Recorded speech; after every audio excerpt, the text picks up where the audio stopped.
Okay guys, now we are going to start chapter 15 introduction to graphs. तो देखिए, graph जो है अपन बहुत सी जगह देखते हैं, न्यूज़पेपर्स में, कभी टेलीविज़न पे, कभी बुक्स पे। तो ग्राफ का यूज़ क्या है बेसिकली? ग्राफ जो होता है डेटा को विजुअल फॉर्म में रिप्रेजेंट करता है। तो जब विजुअल फॉर्म में रिप्रेजेंट करता है तो उसका एनालिसिस क्विकली और इजी हो जाता है थोड़ा सा। तो इसलिए भी ग्राफ का इम्पोर्टेंस थोड़ा सा ज़्यादा है। और ग्राफ भी बहुत टाइप के होते हैं। तो अपन ने क्लास 7th में भी कुछ टाइप के ग्राफ पढ़े थे, तो अपन फटाफट रिकॉल कर लेते हैं उनको। तो देखिए, सबसे पहले बार ग्राफ। बार ग्राफ में देखिए इस तरह से हॉरिजॉन्टल या फिर वर्टिकल बार्स बनाए जाते हैं। यहाँ पे वर्टिकल्स बार हैं और हर एक बार एक दूसरे के पैरेलल रहता है, तो एक रेक्टेंगुलर शेप बनती है बेसिकली। तो इस टाइप के ग्राफ्स को अपन बोलते हैं बार ग्राफ्स। तो बार ग्राफ में एक्स एक्सेस पे कुछ रिप्रेजेंट किया जाता है और वाई एक्सेस पे कुछ रिप्रेजेंट किया जाता है। तो जो बार की हाइट होती है, तो वो वाई एक्सिस पे जो क्वांटिटी होती है उसको रिप्रेजेंट कर रही होती है। यहाँ पे जैसे देखिए, जैसे मार्क्स रिप्रेजेंट कर रहे हैं मैथ्स के। फर्स्ट टर्म में कितने मार्क्स आए, ये जो बार की हाइट है वो बताएगी कि फर्स्ट टर्म में कितने मार्क्स आए। तो बार की हाइट कितनी है, देखिए यहाँ से एक लाइन ड्रॉ कीजिए वाई एक्सिस की तरफ। तो 30 और 20 के बीच में यानी 25। यानी फर्स्ट टर्म के जो मैथ्स के मार्क्स थे वो 25 थे। सेकेंड टर्म के मैथ्स के मार्क्स कितने थे, देखिए 30 थे। तो इस तरह से बार ग्राफ को यूज़ किया जाता है डेटा को रीड करने के लिए। और इसके अलावा डबल बार ग्राफ भी अपन ने छोटी क्लास में देखा हुआ है। अगर मुझे कोई दो डेटा को कंपेयर करना है तो मैं डबल बार ग्राफ यूज़ करता हूँ। यहाँ पे देखिए, जैसे फ्रूट्स की सेल के बारे में डेटा गिवन है। मंडे को कितने सेल हुए, ट्यूसडे को कितने सेल हुए। तो मंडे एंड ट्यूसडे दोनों का ग्राफ अपन ने एक साथ बनाया। मैंगो के लिए ये है, एप्पल के लिए ये है, ऑरेंज के लिए ये है। अब क्योंकि एक साथ है तो दोनों को कंपैरिजन बहुत इजी है। आप क्लियरली देख सकते हैं मंडे को मैंगो की सेल कम थी ट्यूसडे से, एप्पल की सेल भी कम थी मंडे को ट्यूसडे से, ऑरेंज की सेल भी कम थी मंडे को ट्यूसडे से, पपाया की सेल मंडे और ट्यूसडे दोनों इक्वल थी, बनाना की जो सेल थी वो मंडे को ज़्यादा थी कंपेयर टू ट्यूसडे। तो इस तरह से डेटा एनालिसिस बहुत ईजी हो जाता है। अब कितनी थी वो देखने के लिए आपको एक लाइन वाई एक्सेस की तरफ बनानी पड़ेगी। तो वाई एक्सेस से वो वैल्यू मिलेगी कि कितनी थी। ओके, अब आता है पाई ग्राफ। पाई ग्राफ यानी जो डेटा होता है वो एक सर्किल में रिप्रेजेंट किया जाता है। और सर्किल में किस तरह से रिप्रेजेंट किया जाता है, उसके सेक्टर्स बनाए जाते हैं। तो जो सेक्टर ज़्यादा एरिया रिप्रेजेंट कर रहा है वो ज़्यादा डेटा रिप्रेजेंट कर रहा है, जो सेक्टर कम एरिया रिप्रेजेंट कर रहा है वो कम डेटा को रिप्रेजेंट कर रहा है। तो यहाँ पे देखिए एक एग्जांपल दिया हुआ है। ये जो लाइन है इस सर्किल को दो इक्वल पार्ट्स में डिवाइड कर रही है। तो इधर वाला पोर्शन 50% और ये इधर वाला 50%। अब इस 50% को भी फर्दर डिवाइड किया गया है। देखिए कैसे, ये वाली जो लाइन है ये सर्किल का 1/4 पार्ट में डिवाइड कर रही है। तो 100 का 1/4 होता है 25%। तो देखिए 25% को रिप्रेजेंट कर रहा है। और इधर ये 25% बचा हुआ ये फर्दर और डिवाइड किया गया आपस में 15 एंड 10% में। तो इस तरह से पाई ग्राफ में जो डेटा होता है वो सर्किल के ऊपर रिप्रेजेंट किया जाता है। अब आता है हिस्टोग्राम। हिस्टोग्राम भी एक बार ग्राफ है, बट डिफरेंस क्या है हिस्टोग्राम एंड बार ग्राफ में। हिस्टोग्राम के अंदर जो डेटा होता है उसके बीच में गैप नहीं होता, यानी जो बार्स होते हैं उनके बीच में गैप नहीं होता। जैसे यहाँ पे देखिए एक एग्जांपल, यहाँ पे ये जो टेबल दी हुई है इसका डेटा मैंने रिप्रेजेंट किया। तो हर एक बार को आप देखेंगे तो हर एक बार एक दूसरे से एकदम अटैच्ड है, उन बार्स के बीच में कोई भी गैप नहीं है। ऊपर आपने जो देखे थे हर एक बार के बीच में कुछ ना कुछ गैप है। तो हिस्टोग्राम में वो केस नहीं होता। तो हिस्टोग्राम स्पेशल केस है किसका, बार ग्राफ का। जब डेटा के अंदर जो इंटरवल्स मुझे गिवन है उनके बीच में गैप नहीं होता तो अपन हिस्टोग्राम बनाते हैं। और जो इंटरवल्स है उनके बीच में गैप कैसे नहीं है, ये देखिए ऊपर टेबल में ऑब्जर्व कीजिए। 40 से स्टार्ट होकर 45 पे फिनिश हुआ। फिर अगला जो इंटरवल है वो 45 से स्टार्ट हो गया। तो देखिए ये 45 पे ख़त्म हुआ था, अगला 45 पे स्टार्ट हो गया, तो कोई गैप नहीं है बीच में। अब देखिए ये वाला 50 पे ख़त्म हुआ था, ये 50 पे स्टार्ट हो गया, तो अगेन कोई गैप नहीं है दोनों के बीच में। ये 55 पे ख़त्म हुआ, ये 55 पे स्टार्ट हो गया, तो अगेन कोई गैप नहीं है। तो इस तरह से अगर जो मेरे पास इंटरवल्स गिवन है उसमें अगर कोई भी गैप नहीं है तो हिस्टोग्राम बनता है। और उसके बाद आता है लाइन ग्राफ। लाइन ग्राफ में अपन क्या करते हैं, डॉट्स बनाते हैं डेटा को रिप्रेजेंट करने के लिए, और फिर उन डॉट्स को जॉइन करते हैं लाइन से। तो एग्जांपल देखिए, ये जो टेबल है इसका डेटा मैंने लाइन ग्राफ के लिए बनाया है। देखिए 6 AM पे 37, 10 AM पे 40, ये टेम्परेचर गिवन है इस तरह से। तो देखिए ये 6 AM एक्स एक्सेस पे, 37 यानी यहाँ पे एक डॉट बना दिया, उसी तरीके से 40 यहाँ पे एक डॉट बना दिया। इस तरह से मैंने डॉट्स बना लिए बेसिकली, जो भी मेरे को डेटा गिवन था। फिर इन डॉट्स को ज्वाइन कर दिया, तो देखिए जब डॉट्स को ज्वाइन किया तो इस तरह का मेरा लाइन ग्राफ बन गया। तो ये एक और टाइप है ग्राफ का। तो अपन ने कितने टाइप देखे? बार ग्राफ देखा अपन ने, फिर डबल बार ग्राफ भी देखा, फिर पाई चार्ट भी देखा। पाई चार्ट बोलिए या पाई ग्राफ बोलिए, और चाहिए तो सर्कल ग्राफ भी बोल सकते हैं, वो भी देखा। उसके बाद ये लाइन ग्राफ भी देखा। तो ये कुछ टाइप्स हैं जो कि आपके कोर्स में है और इनको अपन स्टडी करेंगे। तो पिक करते हैं इनके ऊपर बेस्ड क्वेश्चंस। सबसे पहले पिक करते हैं एग्जांपल नंबर 1। तो देखिए, the given graph figure 15.7 represent the total run score by two batsman A and B during each of the 10 different matches in 2007। Study the graph and answer the following question. तो सबसे पहले आपको एक graph दिया हुआ है, उसको आपको स्टडी करना सीखना है, और उसको स्टडी करके जो जो क्वेश्चन पूछे वो आपको आंसर करना है। तो देखिए पहला question, what information is given on two axes. तो दो एक्सेस पे कौन कौन सी इन्फॉर्मेशन गिवन है। तो ये देखिए आपका फिगर 15.7 ये है। एक्स एक्सेस पे आप देखेंगे, ये है एक्स एक्सेस, यहाँ पे मैचेस गिवन है। और वाई एक्सेस पे क्या गिवन है? वाई एक्सेस में रन स्कोर्ड, यानी उस मैच में कितने रन बने, वो जो सारा डेटा है वो वाई एक्सेस पे अवेलेबल है। तो अपन ने ग्राफ में देख लिया कि एक्स एक्सेस और वाई एक्सेस पे क्या क्या रिप्रेजेंट करना होता है, वो प्रॉपर मेंशन करना होता है। तो देखिए यहाँ पे मेंशन किया हुआ है कि एक्स एक्सेस पे क्या यूज़ कर रहे हैं और वाई एक्सेस पे क्या यूज़ कर रहे हैं। तो फर्स्ट वाले का आंसर क्या हुआ? एक्स एक्सेस पे तो अपन match played during the year वो रिप्रेजेंट कर रहे हैं, और वाई एक्सेस पे अपन total run scored in each match वो रिप्रेजेंट कर रहे हैं। तो ये फर्स्ट पार्ट का आंसर हो गया। अब सेकेंड पार्ट का आंसर है which line shows the run scored by batsman A. तो अगेन देखिए ग्राफ में बैट्समैन ए का जो स्कोर है वो कौन सी लाइन रिप्रेजेंट कर रही है। तो यहाँ पे अगर आप देखेंगे डॉटेड लाइन बैट्समैन ए को रिप्रेजेंट करती है। तो ये देखिए ये डॉटेड लाइन है, ये यहाँ पे डॉटेड लाइन है, ये सारी पूरी की पूरी डॉटेड लाइन जो है वो बैट्समैन ए का स्कोर रिप्रेजेंट कर रही है। ठीक है, अलग अलग मैचेस में। तो सेकंड वाले पार्ट का आंसर भी हो गया, the dotted line shows the run scored by batsman A. और यही चीज़ बोल रहा है this is already indicated at top of the graph, तो मैंने टॉप ऑफ द ग्राफ पे दिखाया था आपको। अब थर्ड पार्ट में पूछा है were the run scored bye them same in any match in 2007, if so in which match. तो बैट्समैन ए और बैट्समैन टू क्या किसी मैच में दोनों ने सेम रन स्कोर करे? तो देखिए डॉटेड लाइन और ये जो ओपेक यानी बोल्ड लाइन है, इन दोनों को कंपेयर कीजिए, ये कहीं पे किसी मैच में मीट कर रहे हैं। तो यहाँ पे आप देखिए फोर्थ मैच के अंदर दोनों ने सेम रन स्कोर करे हैं। कितने रन स्कोर करें वो देखने के लिए आप एक लाइन ड्रॉ कीजिए, तो आप देखेंगे 60 रन स्कोर करें दोनों ने। तो यहाँ पे आंसर देखिए सेम है।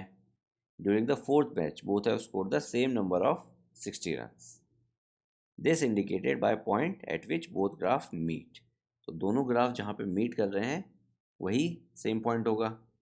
तो इसके अलावा आप देखेंगे दोनों ग्राफ कहीं पे भी मीट नहीं कर रहे हैं, एक दूसरे को क्रॉस कर रहे हैं। मीट करने का मतलब इस 1 वाले पे या 2 वाले पे या 3 वाले पे या 4 वाले पे किसी ना किसी मैच वाले पॉइंट पे मीट करना चाहिए। तो यहाँ पे अगर आप देखेंगे तो फोर्थ जो मैच है उस वाले पे दोनों मीट कर रहे हैं। तो एक्स एक्सेस पे तो मैंने देख लिया कि कौन से मैच में मीट कर रहे हैं, और वाई एक्सेस पे मैंने देखा कि कितना स्कोर है। अब फोर्थ पार्ट देखिए, यहाँ पे 3 लिखा हुआ है बट ये फोर्थ पार्ट है। Among the two batsman who is steadier and how do you जज इट। तो स्टडियर मीन्स क्या होता है बेसिकली, जिसकी परफॉर्मेंस कंसिस्टेंट है, बहुत ज़्यादा फ्लक्चुएशन नहीं है जिसके अंदर। तो आप देख सकते हैं जो ए बैट्समैन है उसमें बहुत ज़्यादा फ्लक्चुएशन है। देखिए यहाँ पे 20 रन बनाए, फिर एकदम से 110 बना दिए, फिर एकदम से 0, फिर 60, फिर वापस 20। तो फ्लक्चुएशन बहुत ज़्यादा है, he is not a study. तो अपन क्या बोलेंगे, बैट्समैन टू इज़ मोर स्टडियर। क्यों? क्योंकि उसमें जो फ्लक्चुएशन है वो इतना ज़्यादा नहीं है। तो यहाँ पे फोर्थ पार्ट का आंसर देखिए, batsman A has one great peak but many deep valleys. तो उसमें बहुत पीक भी हैं और बहुत डीप वैलीज भी हैं, यानी पीक तो ये हैं जो ऊपर वाले हैं और डीप वैलीज ये हैं जो कम स्कोर करें। बट बैट्समैन बी के साथ ऐसा नहीं है, उसमें देखिए कभी भी 30 से कम तो उसने कभी स्कोर ही नहीं करा, और हाईएस्ट उसका ये है। बट बाकी अगर आप परफॉर्मेंस देखेंगे तो देखिए इस बॉक्स के अंदर सारी परफॉर्मेंस आ जाएगी उसकी, तो कंसिस्टेंसी है उसमें। तो ही इज़ मोर स्टडियर। तो वही चीज़ यहाँ पे इसमें पूरे में एक्सप्लेन कर रहा है, यू कैन रीड इट। तो एग्जाम्पल 1 के सारे पार्ट्स हो गए। अब एग्जाम्पल नंबर 2 देखिए। एग्जाम्पल नंबर 2 में आपको एक ग्राफ दिया हुआ है, अगेन नीचे देखेंगे आपको एक लाइन ग्राफ दिखेगा। तो क्वेश्चन देखिए, the graph describes the distance of a car from city P at different times when it is travelling from city P to city Q which are 350 kilometres apart. Study the graph and answer the following. तो देखिए, एक आदमी city P से city Q की तरफ जा रहा है। तो 8 AM पे उसने स्टार्ट किया। तो जैसे जैसे वो सिटी पी से सिटी क्यू की तरफ जाएगा तो सिटी पी से उसका डिस्टेंस बढ़ता हुआ चला जाएगा, और जब वो सिटी क्यू पे पहुंच जाएगा तो उसका जो डिस्टेंस होगा सिटी पी से वो उतना ही होगा जितना पी और क्यू के बीच में डिस्टेंस है, क्योंकि क्यू सिटी पे वो पहुंच चुका है। तो ये ग्राफ वो रिप्रेजेंट कर रहा है। यहाँ पे नीचे टाइम है और यहाँ पे नीचे डिस्टेंस है। तो देखिए, 8 बजे उसने स्टार्ट किया, तो 8 AM पे उसने स्टार्ट किया। तो 8 AM पे उसका जो डिस्टेंस होगा सिटी पी से वो 0 किलोमीटर्स होगा। तो आप इस पॉइंट से वाई एक्सेस की तरफ एक लाइन बनाइए। तो ये वाई एक्सेस पे 0 पे मीट कर रही है। और ऐसा क्यों है? क्योंकि अभी तो वो सिटी पी के अंदर ही है, अभी जस्ट उसने स्टार्ट किया है, तो पी सिटी से उसका डिस्टेंस 0 रहेगा।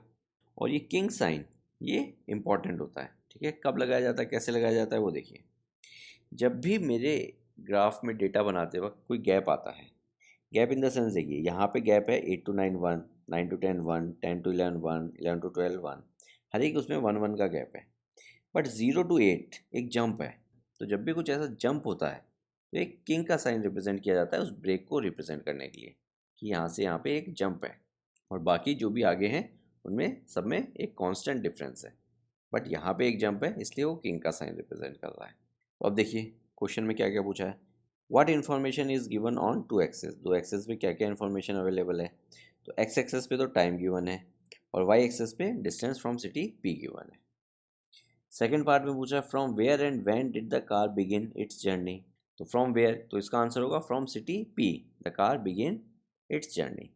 और व्हेन का आंसर क्या होगा, at 8 AM the car begin its journey. तो व्हेन एंड वेयर दोनों का आंसर कर दिया अपन ने। तो यहाँ पे देखिए, the car started from city P at 8 AM, तो एक ही स्टेटमेंट में उसने दोनों का आंसर कर दिया। अब थर्ड वाले पार्ट में देखिए क्या पूछ रहा है, how far did the car go in first hour. तो फर्स्ट आवर में उसने कार ने कितना डिस्टेंस ट्रेवल किया। तो देखिए, 8 AM पे उसने स्टार्ट किया था, तो पी सिटी से वो 0 किलोमीटर अवे था, क्योंकि पी सिटी में ही था वो।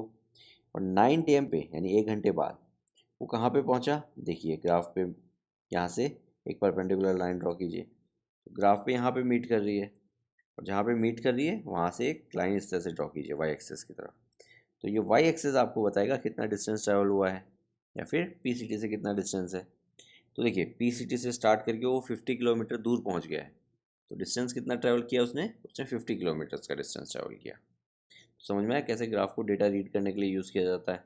तो थर्ड वाले पार्ट का आंसर देखिए, यहाँ पे the car travel 50 kilometre during the first hour, ठीक है। This can be seen as follow, जो मैंने आपको एक्सप्लेन किया वो यहाँ पे एक्सप्लेन कर रहा है। और फोर्थ वाले पार्ट में देखिए, how far did the car go during, first वाले पार्ट में पूछ रहा है द सेकेंड आवर, यानी सेकेंड आवर मतलब 9 to 10 की बात कर रहा है। फर्स्ट आवर हुआ मेरा 8 to 9, सेकेंड आवर हुआ मेरा 9 to 10 एंड थर्ड आवर हुआ मेरा 10 to 11। सेकेंड आवर में उसने कितना डिस्टेंस ट्रैवल किया, तो देखिए 9 AM पे, यहाँ पे देखिए ग्राफ से मैंने मीट कराया और इधर वाई एक्सेस पे मीट करा दिया इसको। तो 9 AM पे वो सिटी से, पी सिटी से 50 किलोमीटर अवे था। और अब 10 PM पे देखते हैं, इस तरह से मैंने परपेंडिकुलर लाइन ड्रॉ की ग्राफ तक, और फिर यहीं से वाई एक्सेस मीट करा दिया। तो 10 AM पे वो 150 किलोमीटर अवे था सिटी से। अब एक चीज़ बताइए, 9 बजे आप किसी पर्टिकुलर पॉइंट से 50 किलोमीटर दूर थे, और 10 बजे आप उसी पर्टिकुलर पॉइंट से 150 किलोमीटर अवे थे। तो पहले 50 किलोमीटर अवे थे, अब 150 किलोमीटर अवे हैं। तो कितना एक्स्ट्रा आपने कवर कर लिया, आपने 100 एक्स्ट्रा कवर किया। कैसे निकाला मैंने, 150 माइनस 50। तो आपने सेकेंड आवर में जो डिस्टेंस ट्रेवल किया वो है 100 किलोमीटर। तो आप यहाँ से लिख के, तो आप क्लियरली देख सकते हैं ये 100 को रिप्रेजेंट कर रहा है, 50 to 150 100। और ये है मेरा यहाँ पे सेकेंड आवर। अब सेम कंसेप्ट अपने को थर्ड आवर के लिए लगाना है। तो देखिए 10 AM पे आप सिटी पी से 150 किलोमीटर अवे थे। तो 11 PM पे कितना थे, देखिए यहाँ से मैंने लाइन ड्रॉ की और इधर लाइन ड्रॉ की। 11 PM पे आप सिटी पी से 200 किलोमीटर अवे थे। तो पहले 150 किलोमीटर अवे थे, फिर 200 किलोमीटर अवे हो गए। तो कितना का डिफरेंस आया, 50 का। कैसे निकाला, 200 माइनस 150, तो आपको मिला 50। तो इसका मतलब जो आपने थर्ड आवर है उसमें जस्ट 50 किलोमीटर्स का डिस्टेंस कवर किया। तो ये हो गया मेरे फोर्थ वाले पार्ट का आंसर। देखिए मैच कर लेते हैं सेम कंसेप्ट से, 150 माइनस 50, 200 माइनस 150। तो यही चीज़ मैंने आपको एक्सप्लेन करी अभी। अब फिफ्थ वाला देखिए, was the speed same during the first 3 hours. तो फर्स्ट 3 आवर्स में स्पीड सेम थी क्या? How do you know it? तो देखिए फर्स्ट आवर में उसने 50 किलोमीटर ट्रैवल किए, सेकेंड आवर में उसने 100 किलोमीटर ट्रैवल किए, फिर थर्ड आवर में अगेन उसने 50 किलोमीटर ट्रैवल किए। तो अगर स्पीड सेम होती तो हर एक आवर में वो सेम डिस्टेंस कवर करता, तो डेफिनेटली स्पीड अलग अलग थी। तो अपन ने कैसे कंक्लूड किया? In every hour the distance travel is different, therefore speed must be different. तो फिफ्थ वाला भी हो गया। आप सिक्स देखिए, did the car stop for some duration at any place. तो जब आप कोई जर्नी करते हैं तो कहीं पे बीच में स्टॉप भी लेते हैं लंच के लिए, या फिर ऐसे ही थक गए तो टी ब्रेक के लिए। तो क्या कार ने कहीं पे कोई स्टॉप लिया? यस। कहाँ पे लिया? देखिए 11 to 12, ये वाला देखिए। 11 AM पे अगर आप देखेंगे, कार जो थी सिटी पी से 200 किलोमीटर अवे थी। अब 12 PM पे देखिए, 12 PM पे भी कार जो थी सिटी से 200 किलोमीटर अवे थी। तो 11 AM पे भी कार सिटी से 200 किलोमीटर अवे है पी सिटी से, और 12 नून पे भी कार जो सिटी से पी सिटी से 200 किलोमीटर अवे है। दैट मीन्स कुछ ट्रैवल ही नहीं किया, यानी 1 घंटे के लिए उन्होंने स्टॉप लिया बेसिकली। तो आप यहाँ पे देख सकते हैं ये जो ग्राफ है ये इंक्रीज़ नहीं हो रहा, ये कांस्टेंट है। तो ये मेरा स्टॉप वाला टाइम आ गया। तो देखिए सेम चीज़ यहाँ पे वो एक्सप्लेन कर रहा है, एक बार इसको रीड कीजिए, ठीक है? आपको एग्जाम में किस तरह से आंसर करना है। अब last question, when did the car reach the city Q. तो देखिए दोनों सिटी के बीच में डिस्टेंस है 350 किलोमीटर, यहाँ पे मुझे गिवन है। यानी सिटी पी से जब कार 350 किलोमीटर अवे पहुँच जाएगी तो सिटी क्यू आ जाएगा मेरा। तो यहाँ पे देखिए 350 किलोमीटर अवे यहाँ पे पहुँची है, और कब पहुँची है? यहाँ पे देखिए 2 PM पे पहुँची है। तो अपना आंसर होगा at 2 PM the car reach the city Q. Okay, अब स्टार्ट करते हैं एक्सरसाइज 15.1। तो देखिए एक ग्राफ दे रखा है आपको, जो क्या शो कर रहा है? Temperature of patient in hospital, जो हर एक आवर में वो लोग रिकॉर्ड कर रहे हैं, एक पेशेंट का हर एक आवर का टेम्परेचर। तो ए पार्ट में पूछा है what was the patient temperature at 1 PM। तो देखिए 1 PM पे पेशेंट का टेम्परेचर क्या था? तो यहाँ पे तो टाइम है, टेम्परेचर यहाँ पे है।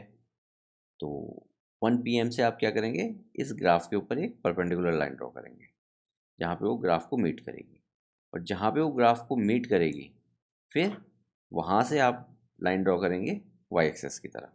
तो अब देखिए यहाँ पे 36 और 37 के बीच में, यानी 36.5 बोल सकता हूँ मैं। तो 1 PM पे पेशेंट का टेम्परेचर था 36.5 डिग्री सेल्सियस। क्यों? क्योंकि देखिए टेम्परेचर डिग्री सेल्सियस में रिप्रेजेंट हो रहा है। अब बी पार्ट में देखिए क्या पूछ रहा है, when was the patients temperature 38.5 degree Celsius. तो पेशेंट का टेम्परेचर 38.5 डिग्री सेल्सियस कब था? तो सबसे पहले इस वाई एक्सिस पे देखिए 38.5 है कहाँ पे? 38.5 38 और 39 के बीच में होगा, यानी यहाँ पे है।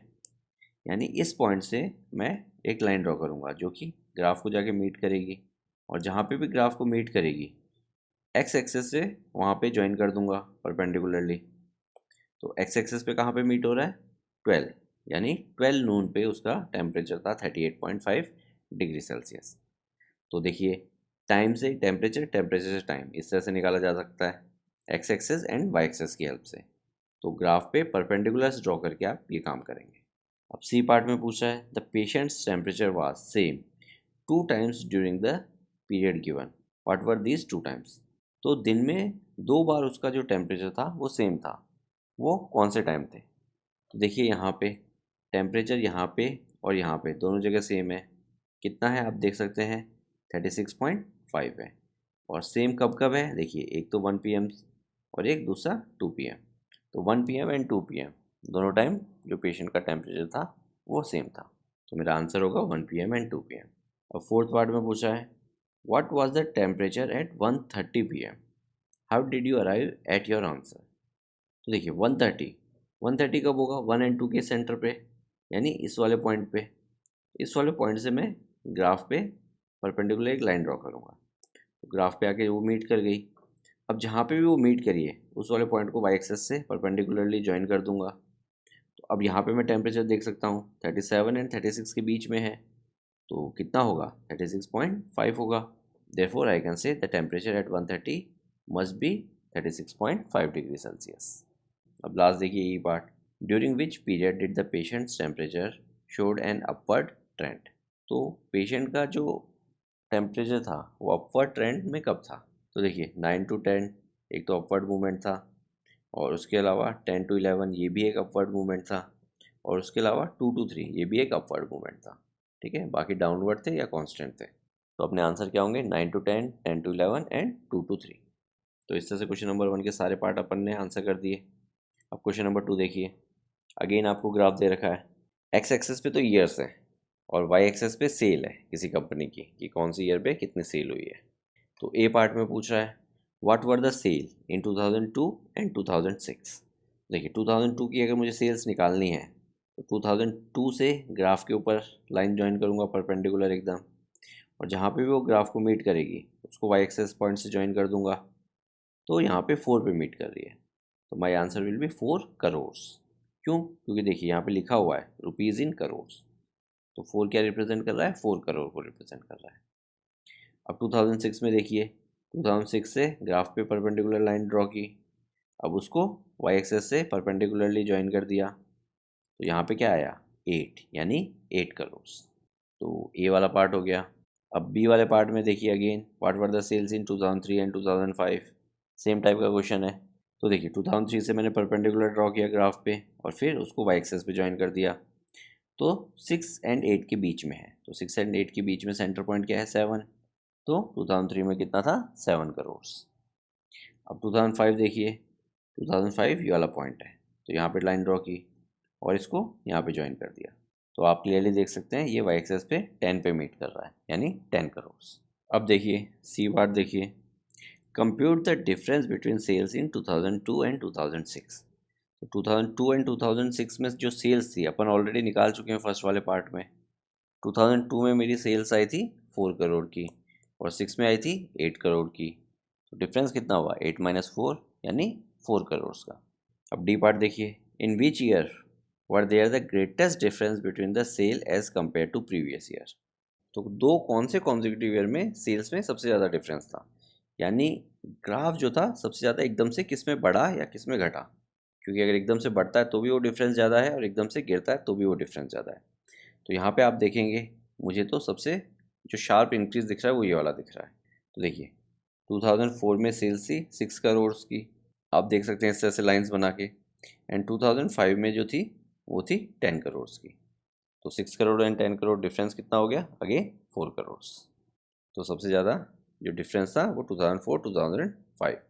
तो इसका आंसर क्या होगा, इसका आंसर होगा 2005, क्योंकि पूछा in which year were the greatest difference between the sales as compared to previous year.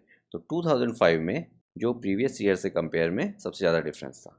तो इस तरह से क्वेश्चन नंबर 2 भी कंप्लीट। अब क्वेश्चन नंबर 3 देखिए, यहाँ पे आपको वीक्स दे रखे हैं और यहाँ पे आपको हाइट दे रखी है। तो आपने क्या किया है, for an experiment in a botany 2 different plants A and B were grown. तो 2 प्लांट्स आपने ग्रो किए हैं और हर एक वीक में आपने उसकी हाइट मेजर की है। तो आपको उस चीज़ का डेटा इस ग्राफ के फॉर्म में दिया हुआ है, लाइन ग्राफ के फॉर्म में। तो आपको कुछ क्वेश्चंस के आंसर करने हैं। तो देखिए डॉटेड लाइन तो प्लांट ए को रिप्रेजेंट कर रही है और ये ओपेक वाली लाइन प्लांट बी को रिप्रेजेंट कर रही है। तो फर्स्ट वाले पार्ट में पूछा है how high was plant A after 2 week and 3 week. तो प्लांट ए कितना हाई था 2 एंड 3 वीक पे। तो ए वाली डॉटेड लाइन, तो देखिए 2 वीक पे कितना था, यहाँ पे इस तरह से लाइन ड्रॉ कीजिए और फिर उसको वाई एक्सेस पे ज्वाइन कर दीजिए। तो आप वाई एक्सेस पे देख सकते हैं 6 एंड 8 के बीच में, यानी 7। तो फर्स्ट वाले पार्ट का आंसर हो जाएगा 7 सेंटीमीटर। अब थर्ड वीक में देख लीजिए, डॉटेड लाइन यहाँ पे है और इस वाले पॉइंट को अगेन वाई एक्सेस से ज्वाइन कर दीजिए, तो ये आया 10 एंड 8 के बीच में, यानी 9। तो इस वाले का आंसर हो जाएगा 9 सेंटीमीटर। अब सेम क्वेश्चन प्लांट बी के लिए भी पूछा गया है, तो सेम यही प्रोसेस रहेगा। तो देखिए प्लांट बी के लिए मैंने ऑलरेडी लाइन ड्रॉ कर दी। सेकेंड वीक में उसकी हाइट थी 7 एंड थर्ड वीक में उसकी हाइट थी 10। आप क्लियरली देख सकते हैं ये चीज़। अब थर्ड वाले पार्ट में पूछा है how much did plant A grow during the third week. तो तीसरे वीक में प्लांट ए ने कितना ग्रो किया। तो कभी भी कितना ग्रो किया तो वो कंपेयर होगा, किससे कंपेयर होगा, उसके पिछले वाले डेटा से या फिर पिछले वाले वीक से। तो देखिए सेकेंड वीक में उसकी जो हाइट थी वो 7 थी, अपन ने निकाली थी, और जो थर्ड वीक में उसकी हाइट थी 9, तो 7 to 9 गया है, यानी थर्ड वीक में उसने 2 सेंटीमीटर का ग्रोथ किया है। और ये 7 और 9 अपन ने कब निकाला था, इस वाले ए वाले पार्ट में। सेकेंड वीक में हाइट थी 7 और थर्ड वीक में हाइट थी 9। तो थर्ड वीक में उसने कितना ग्रो किया, 7 to 9 यानी 2 सेंटीमीटर ग्रो किया। अब डी पार्ट में पूछा है how much did the plant B grow from the end of second week to the end of third week. Again same, अपन ने बी वाले पार्ट में प्लांट बी का डेटा निकाला था। सेकेंड वीक में जो था 7 एंड थर्ड वीक में जो था 10। तो कितना ग्रो हुआ, 10 - 7 यानी 3 सेंटीमीटर्स। तो डी वाले पार्ट का भी आंसर हो गया। अब ई पार्ट देखिए, during which week did a plant A grow most and during which week did the plant B grow least. तो ई एंड एफ एक साथ देखते हैं।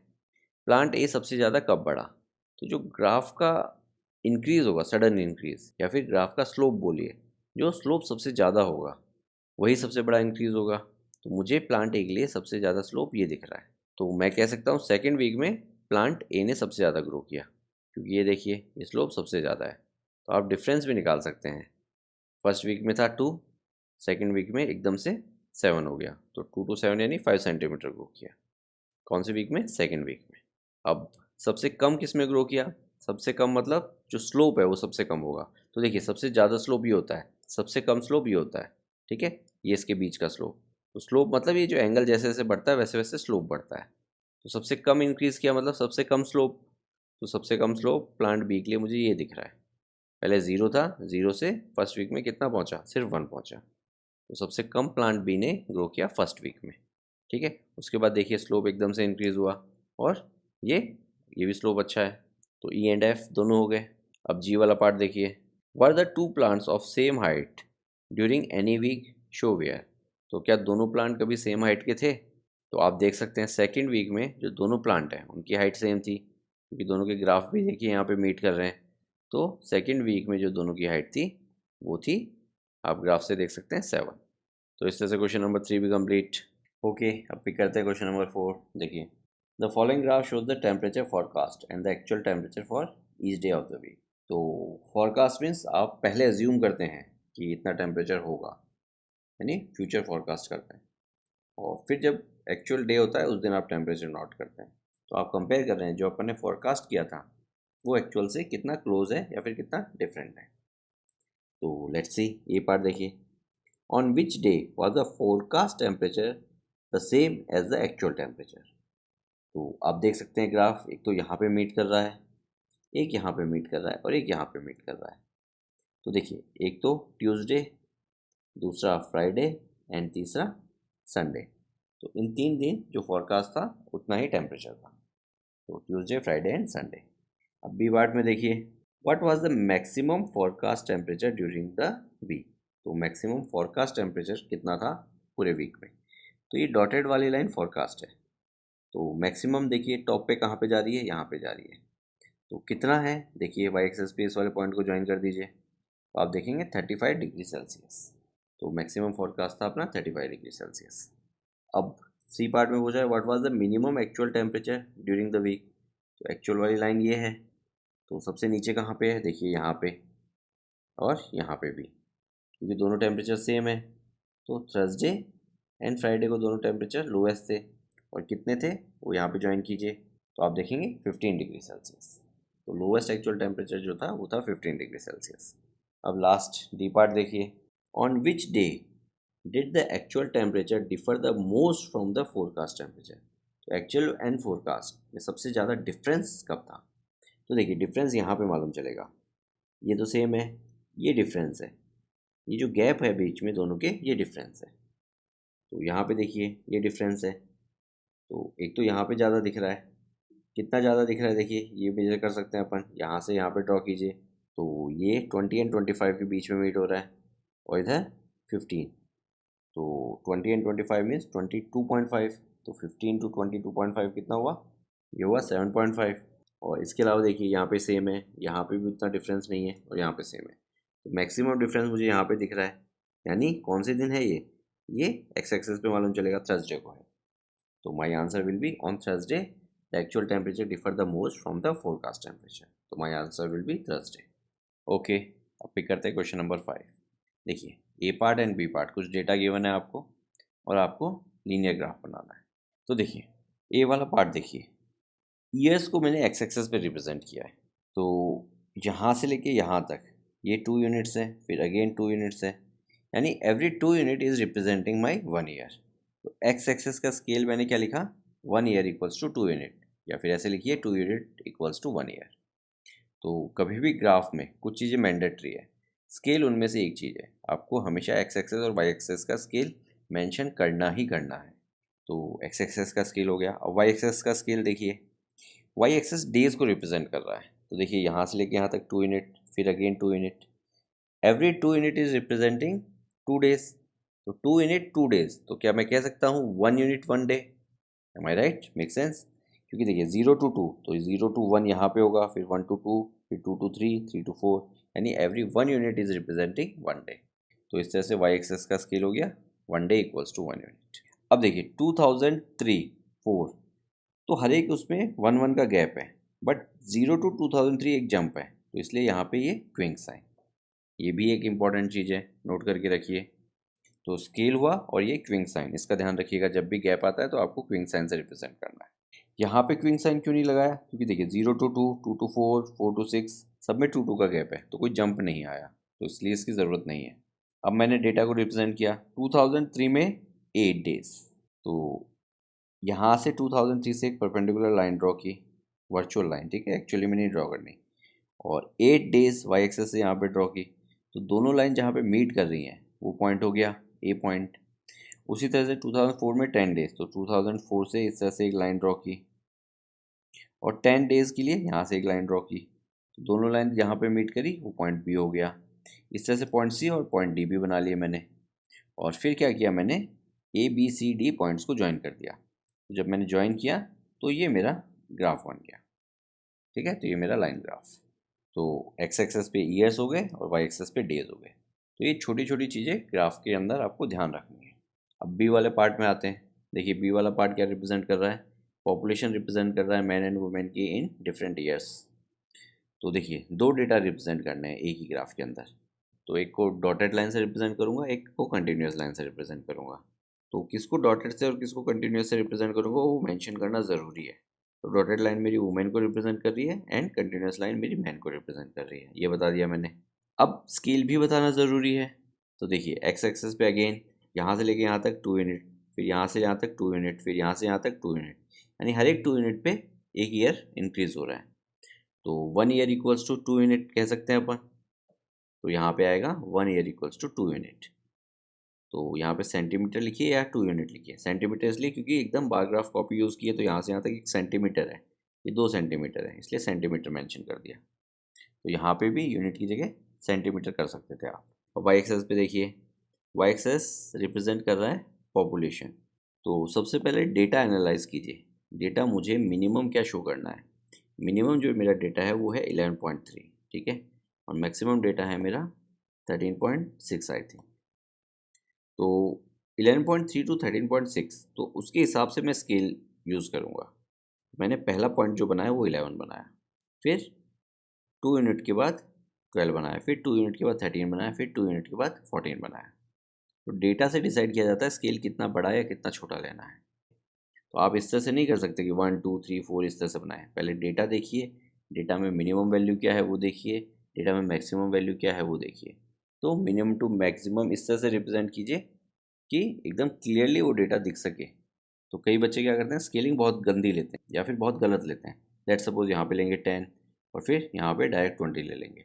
अब इतने से के बीच में ये जो पॉइंट्स वाला डेटा है उसमें डिफ्रेंशिएट करना भी बहुत मुश्किल हो जाता है। तो ग्राफ कैसे बनता है, कैसे इसी तरह से कहीं पे कुछ, ठीक है, इस तरह से, तो मालूम ही नहीं चलता ऊपर नीचे का, या फिर वो फ्लक्चुएशंस दिखते नहीं है। तो पहले डेटा को एनालाइज कीजिए और उसके बाद स्केल डिसाइड कीजिए।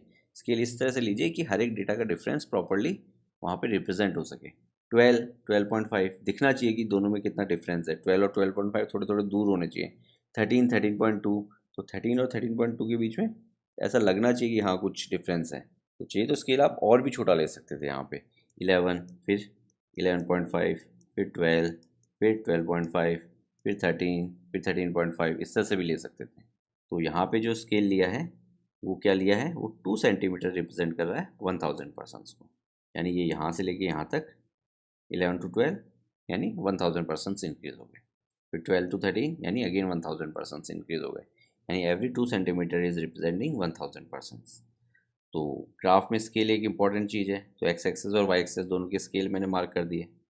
अब क्विंक साइन देखिए, क्योंकि 0 टू 2003 डायरेक्ट एक जंप है, फिर 2003, 2004, 5, 6, 7 सब में 1 1 का डिफरेंस है, बट ये एक जंप था इसलिए क्विंक साइन। अब वाई एक्सेस पे भी एक जंप है, देखिए 0 टू डायरेक्ट 11 है, फिर 11, 12, 13, 14 फिर कंटिन्यूस है, यानी कांस्टेंट डिफरेंस है। 11 टू 0 ये एक जो जंप था यहाँ पे क्विंक साइन लगा दिया, तो ये क्विंक साइन भी इम्पोर्टेंट है।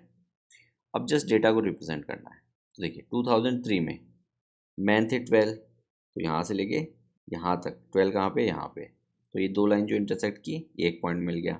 वुमेन है 11.3, तो 11.3 के लिए देखिए यहाँ से एक 11.3 के लिए एक लाइन ड्रॉ कर दीजिए। लेट सपोज 11.3 यहाँ पे है, तो यहाँ पे और फिर यहाँ पे 2003, तो ये वाला पॉइंट हो गया वुमेन का। उसी तरह से 2004 में देखिए वुमेन से 11.9 यानी 12 से थोड़ा सा कम, तो यहाँ पे आ गया और 2004 पे ज्वाइन कर दीजिए, तो एक पॉइंट ये हो गया।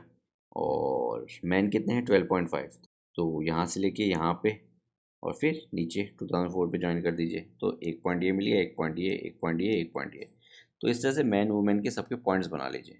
तो पहले या तो मैन के बना लीजिए या पहले वुमेन के बना लीजिए। तो अगर मैं पहले मैन के बनाता हूँ तो 1 point, 2 point, 3 point, 4 point, 5 point, फिर इन पॉइंट्स को ज्वाइन कर दूंगा। फिर वुमेन्स के बना लीजिए 1 point, 2 point, 3 point, 4 point, 5 point और फिर इन पॉइंट्स को ज्वाइन कर दीजिए, ठीक है, डॉटेड लाइन से। तो इस तरह से ये वाला ग्राफ भी बन जाएगा। तो इसी तरीके से आप प्रॉपर एक नीट एंड क्लीन ग्राफ बनाइए और ये क्वेश्चन नंबर 5 भी कंप्लीट। ओके, अब पिक करते हैं क्वेश्चन नंबर 6। देखिए, अ courier person cycles from a town to the neighboring suburban area to deliver a parcel to a merchant. His distance from the town at different times is shown by the following graph. तो what is the scale taken for time axis? तो time access के लिए क्या scale use किया गया है? तो देखिए, यहाँ से लेके यहाँ तक ये 4 यूनिट्स हैं, फिर यहाँ से लेके यहाँ तक ये भी 4 यूनिट्स हैं, यानी every 4 unit is representing 1 hour. तो स्केल क्या होगा, 4 यूनिट इक्वल्स टू 1 आवर। तो ये मेरा स्केल हो गया टाइम एक्सेस के लिए या फिर एक्स एक्सेस के लिए। बी पार्ट में बोल रहा है how much time did the person take for the travel. तो 8 AM पे उसने स्टार्ट किया था और कितने बजे पहुंचा, देखिए यहाँ से एक लाइन ड्रॉ कर दीजिए, 11 एंड 12 के बीच में, यानी 11:30 पे पहुंचा। तो 8 to 11:30 आप टाइम काउंट कर सकते हैं, कितना हुआ 3 आवर्स एंड 30 मिनट्स। तो ये तो हो गए 3 आवर्स यहाँ तक और उसके बाद ये हो गया 30 मिनट्स, 3 आवर 30 मिनट्स। अब सी पार्ट में पूछा है how far is the place of merchant from the town. तो देखिए 11:30 पे पहुँचा, तो कितना डिस्टेंस उसने ट्रैवल किया, जितना उसने डिस्टेंस ट्रैवल किया उतना ही दूर होगा। तो देखिए आप वाई एक्सेस पे कहाँ पे मीट कर रहा है 22 पे, यानी 22 किलोमीटर्स अवे। अब डी पार्ट में पूछा है did the person stop on his way. तो पर्सन कहीं पे स्टॉप किया था, बोला यस। कैसे, देखिए यहाँ पे ग्राफ ना इंक्रीज हो रहा है ना डिक्रीज हो रहा है, एक कांस्टेंट है।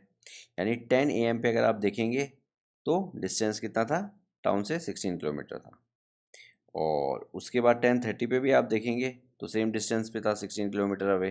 तो 10 to 10:30 वो एक कांस्टेंट डिस्टेंस पे था, that means he was stopped at that time. तो ये इसका एक्सप्लेनेशन होगा। अब ई पार्ट देखिए during which period did he ride fastest.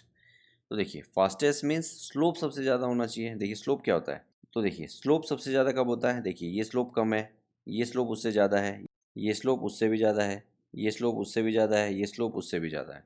तो जितना ज़्यादा स्लोप होगा उतना ज़्यादा डिस्टेंस कवर होगा।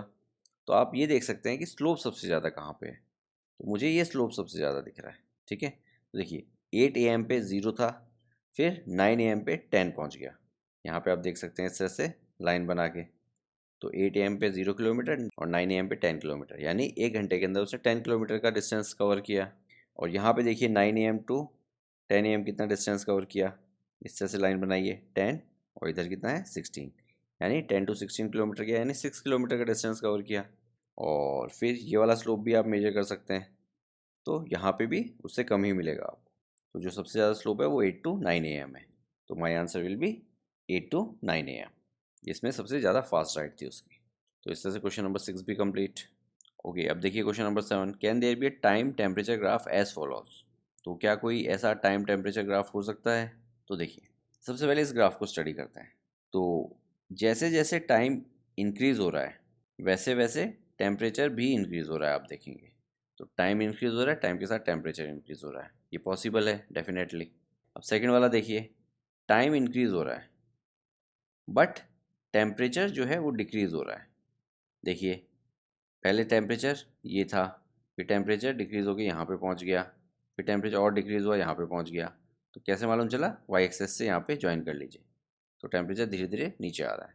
तो टाइम इंक्रीज हो रहा है और टाइम के साथ साथ टेम्परेचर डिक्रीज हो रहा है, ये भी पॉसिबल है।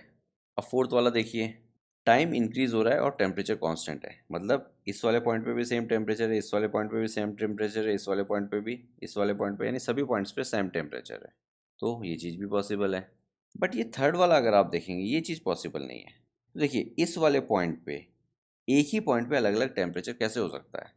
लेट्स सपोज अभी जो आप वीडियो देख रहे हैं, इस समय आपका रूम का टेम्परेचर कुछ है XYZ या 27 डिग्री सेल्सियस समझ लीजिए। तो क्या इसी समय 27 डिग्री सेल्सियस भी हो सकता है, इसी समय 30 डिग्री सेल्सियस भी हो सकता है, इसी समय 40 डिग्री सेल्सियस भी हो सकता है? क्या ऐसा पॉसिबल है? एक टाइम में तो एक ही टेम्परेचर होगा। बट यहाँ पे आप देखेंगे, देखिए इस टाइम पे यहाँ पे ये वाला टेम्परेचर भी रिप्रेजेंट हो रहा है, यहाँ पे ये वाला टेम्परेचर भी रिप्रेजेंट हो रहा है, यहाँ पे ये वाला टेम्परेचर भी रिप्रेजेंट हो रहा है। यानी एक सिंगल पॉइंट ऑफ टाइम पे अलग अलग टेम्परेचर रिप्रेजेंट कर रहा है ये ग्राफ, जो कि पॉसिबल नहीं है। इसलिए ये थर्ड वाला ग्राफ टाइम और टेम्परेचर का इस तरह से कभी भी पॉसिबल नहीं है। समझ में आएगा कंसेप्ट? तो इसी के साथ ये एक्सरसाइज भी फिनिश होती है। कंपेरेटिवली उतना डिफ़िकल्ट नहीं है, बट एक बार गो थ्रू करना ज़रूरी है। तो अगर आपको फिर भी कहीं डिफ़िकल्टी फील होती है तो एक्स्ट्रा क्वेश्चंस पिक कीजिए, एक्स्ट्रा बुक्स पिक कीजिए, और कहीं पे कुछ डाउट आता है तो please let us know, we will try to help you out. Okay, see you in the next exercise. Your mentoring make a difference. Hereby students can contact us for group and individual mentoring session. Our location is mentioned in video description. Others can contact us for online classes, online doubt clearing sessions, and for other online videos which are not publicly available on YouTube. Thank you.